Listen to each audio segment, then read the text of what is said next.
जय हिंद, नमस्कार साथियों। तो कैसे हैं आप सब? आशा करता हूँ आप सब अच्छे होंगे और अपने एग्जाम की तैयारी भी अच्छे से कर रहे होंगे। तो दोस्तों, आज की इस क्लास में हम देखने वाले हैं यूपी जीके से रिलेटेड जीके के टॉप 25, यूपी होमगार्ड भर्ती से रिलेटेड जीके के टॉप 25 प्रश्न।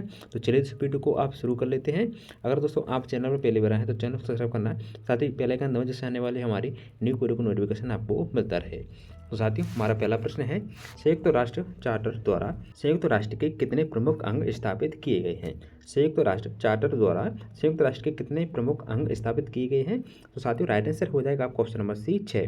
तो संयुक्त राष्ट्र चार्टर द्वारा संयुक्त राष्ट्र के 6 प्रमुख अंग स्थापित किए गए हैं। तो इस प्रश्न का ऑप्शन नंबर सी आपका करेक्ट हो जाएगा। साथियों, हमारा अगला प्रश्न है, G20 का पूर्ण रूप क्या है? तो G20 का पूर्ण रूप क्या है? तो साथियों, राइट आंसर है आपका option number B, group of 20। G20 का पूर्ण रूप है आपका ग्रुप 20। तो इस प्रश्न का ऑप्शन नंबर बी आपका करेक्ट हो जाएगा। साथियों, अगला प्रश्न है, द्विबीजपत्री पौधों के परागकणों में कितने जनन छिद्र होते हैं? द्विबीजपत्री पौधों के परागकणों में कितने जनन छिद्र होते हैं?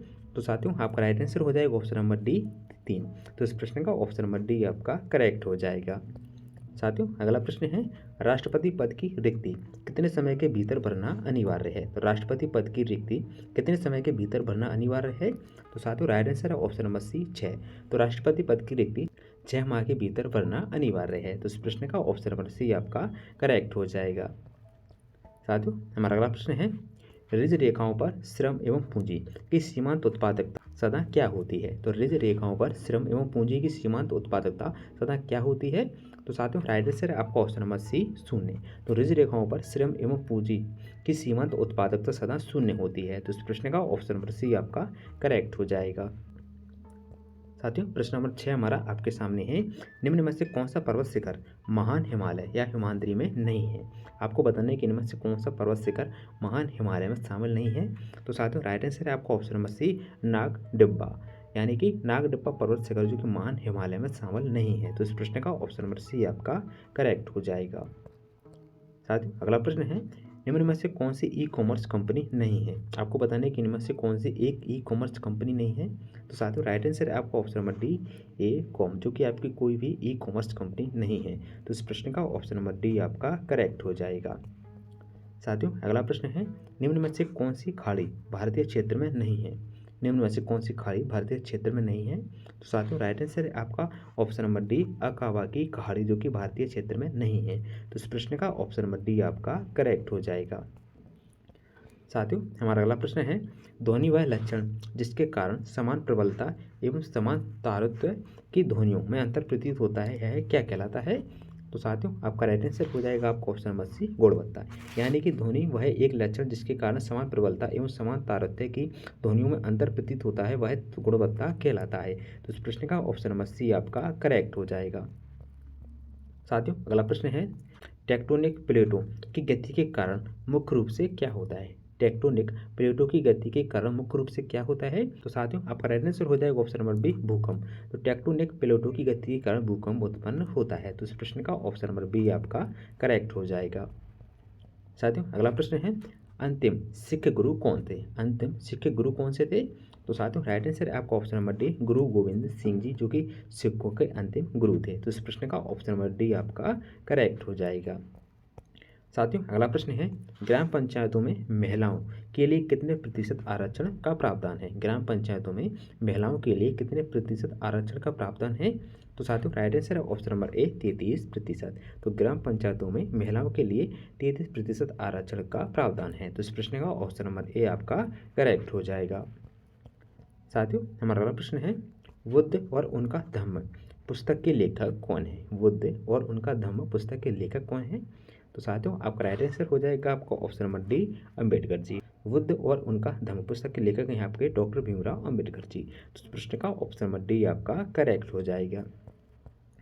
साथियों, हमारा अगला प्रश्न है, सामाजिक वानिकी कार्यक्रम का उद्देश्य किस क्षेत्र में नहीं है? सामाजिक वानिकी कार्यक्रम का उद्देश्य किस क्षेत्र में नहीं है? तो साथियों, आपका राइट आंसर है ऑप्शन नंबर बी, नगरीय औद्योगिक संपदा। तो सामाजिक वानिकी कार्यक्रम का उद्देश्य नगरीय औद्योगिक संपदा के क्षेत्र में नहीं है। तो इस प्रश्न का ऑप्शन नंबर बी आपका करेक्ट हो जाएगा। साथियों, अगला प्रश्न है, WHO का मुख्यालय कहाँ स्थित है? वर्ल्ड हेल्थ ऑर्गेनाइजेशन का मुख्यालय कहाँ स्थित है? साथियों राइट आंसर है आपका ऑप्शन नंबर सी, जिनेवा में। तो WHO का मुख्यालय जिनेवा स्विट्जरलैंड में स्थित है। तो इस प्रश्न का ऑप्शन नंबर सी आपका करेक्ट हो जाएगा। साथियों अगला प्रश्न है NIA का पूर्ण रूप क्या है। तो NIA का पूर्ण रूप क्या है। तो साथियों आपका राइट आंसर हो जाएगा option number A, national investigation agency. तो NIA का पूर्ण रूप है आपका नेशनल इन्वेस्टिगेशन एजेंसी। तो इस प्रश्न का ऑप्शन नंबर ए आपका करेक्ट हो जाएगा। साथियों हमारा अगला प्रश्न है यांत्रिक ऊर्जा को विद्युत ऊर्जा में बदलने वाला यंत्र कौन सा है। यांत्रिक ऊर्जा को विद्युत ऊर्जा में बदलने वाला यंत्र कौन सा है। तो साथियों राइट आंसर हो जाएगा आपका ऑप्शन नंबर डी, डायनेमो। तो यांत्रिक ऊर्जा को विद्युत ऊर्जा में बदलने वाला यंत्र है आपका डायनेमो। तो इस प्रश्न का ऑप्शन नंबर डी आपका करेक्ट हो जाएगा। साथियों हमारा अगला प्रश्न है राष्ट्रीय विषाणु विज्ञान संस्थान कहाँ स्थित है। राष्ट्रीय विषाणु विज्ञान संस्थान कहाँ स्थित है। तो साथियों राइट आंसर है आपका ऑप्शन नंबर सी, पुणे में। तो राष्ट्रीय विषाणु विज्ञान संस्थान जो कि आपका पुणे में स्थित है। तो इस प्रश्न का ऑप्शन नंबर सी आपका करेक्ट हो जाएगा। साथियों अगला प्रश्न है अंतर्राष्ट्रीय प्रव्रजन का अर्थ क्या है। अंतर्राष्ट्रीय प्रव्रजन का अर्थ क्या है। तो साथियों राइट आंसर है आपका ऑप्शन नंबर ए, देशों के बीच लोगों का संचलन। तो साथियों राइट आंसर हो जाएगा आपका ऑप्शन नंबर ए। दोस्तों अगला प्रश्न है दालें किसका अच्छा स्रोत होती हैं। तो दालें किसका अच्छा स्रोत होती हैं। तो साथियों आपका राइट आंसर हो जाएगा आपका ऑप्शन नंबर ए, प्रोटीन का। तो दालें जो कि प्रोटीन का सबसे अच्छा स्रोत होती हैं। तो इस प्रश्न का ऑप्शन नंबर ए आपका करेक्ट हो जाएगा। साथियों अगला प्रश्न है बहादुर शाह जफर की मृत्यु कहाँ हुई थी। बहादुर शाह जफर की मृत्यु कहाँ हुई थी। तो साथियों राइट आंसर हो जाएगा आपका ऑप्शन नंबर ए, यंगून में।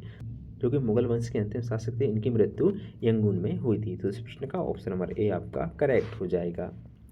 साथियों अगला प्रश्न है कन्याकुमारी किस रेखा के उत्तर में स्थित है। कन्याकुमारी किस रेखा के उत्तर में स्थित है। तो साथियों राइट आंसर है आपका ऑप्शन नंबर ए, भूमध्य रेखा के। तो कन्याकुमारी जो कि आपके भूमध्य रेखा के उत्तर में स्थित है। तो इस प्रश्न का ऑप्शन नंबर ए आपका करेक्ट हो जाएगा। साथियों अगला प्रश्न है लोकसभा चुनाव हेतु न्यूनतम आयु कितनी है। लोकसभा चुनाव हेतु न्यूनतम आयु कितनी है। तो साथियों राइट आंसर है ऑप्शन नंबर बी, 25 वर्ष। तो लोकसभा चुनाव हेतु न्यूनतम आयु सीमा है आपकी 25 वर्ष। तो इस प्रश्न का ऑप्शन नंबर बी आपका करेक्ट हो जाएगा। साथियों अगला प्रश्न है मानव रक्त में ऑक्सीजन का परिवहन कौन सा प्रोटीन करता है। मानव रक्त में ऑक्सीजन का परिवहन कौन सा प्रोटीन करता है। तो साथियों राइट आंसर है ऑप्शन नंबर सी, हीमोग्लोबिन। तो मानव रक्त में ऑक्सीजन का परिवहन हीमोग्लोबिन करता है। तो इस प्रश्न का ऑप्शन नंबर सी आपका करेक्ट हो जाएगा। तो साथियों आज के वीडियो में इतना ही, मिलते हैं हमारे नेक्स्ट वीडियो में। साथ ही आप कमेंट बॉक्स में बताइए कि आपने इन 25 प्रश्नों में से कितने प्रश्नों का सही जवाब दिया है। तो मिलते हैं हमारे नेक्स्ट वीडियो में, तब तक के लिए जय हिंद।